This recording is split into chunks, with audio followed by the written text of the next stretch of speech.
पिछले सीजन में हम लाइशान में उस डरावने लोलो पक्षी से मिले थे जिसकी अजीब आवाज आज भी हमारे कानों में गूंजती है। लेकिन आज हम जिस नूचुआंग पर्वत पर जा रहे हैं वह बिल्कुल अलग दुनिया है।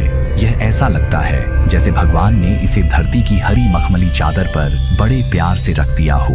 इसकी ढलान बहुत ही सौम्य है, मानो किसी ने अपनी चौड़ी हथेली से पहाड़ों के बीच की सतह को धीरे धीरे समतल कर दिया हो।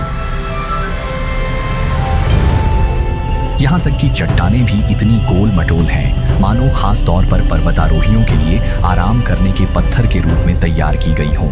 देखिए, उस धूप वाली घास में तेज हवा में भी एक बूढ़ा बाघ कितनी सुकून से लेटा हुआ है। वह अब कोई खतरनाक जंगल का राजा नहीं लगता। इस वक्त वह अपनी आंखें मिचमिचा रहा है, जैसे किसी मीठे सपने में डूबा हो। कीचड़ के किनारे भी कई दुर्लभ पक्षी बसेरा किए हुए हैं, जिनकी मौजूदगी इस पहाड़ को और भी जीवंत बना देती है। यहाँ न तो कोई भारी दबाव महसूस होता है, न ही जंगल की शांति में कोई खलल पड़ता है, बल्कि यह जगह और भी रंगीन और ताजगी से भर जाती है। अब असली नायक मंच पर आ चुका है, लुआन पक्षी। इसका आकार लंबी पूंछ वाले जंगली मुर्गे जैसा है, शरीर रंग बिरंगे धब्बों से भरा है और इसकी आवाज बेहद मधुर है, मानो स्वर्गिक संगीत हो। इसकी आवाज अक्सर सफेद पक्षियों की गूंज को भी आकर्षित कर लेती है। कहा जाता है कि इसकी उपस्थिति शांति, समृद्धि और शुभता का प्रतीक है। यह अच्छे भाग्य और खुशहाली का प्रतिनिधित्व करती है। जल्दी देखो, यह है पहाड़ों और जंगलों का रहस्यमय निवासी तेंदुआ।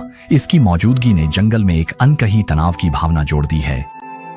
इसने जंगल की समरसता को नहीं तोड़ा, बल्कि इसकी उपस्थिति किसी सटीक सुन्नता की तरह है, जिससे शांत हरियाली में भी एक जंगली गहराई आ जाती है।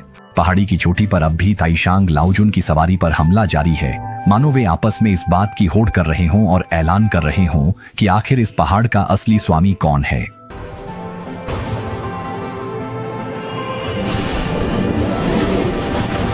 धूप ढलान पर तांबे की खनिज चट्टानों में जड़ी हैं, और जब उन पर पेड़ों की छांव से धूप पड़ती है तो वे ऐसे चमकती हैं जैसे हरियाली में छुपे रत्न हों।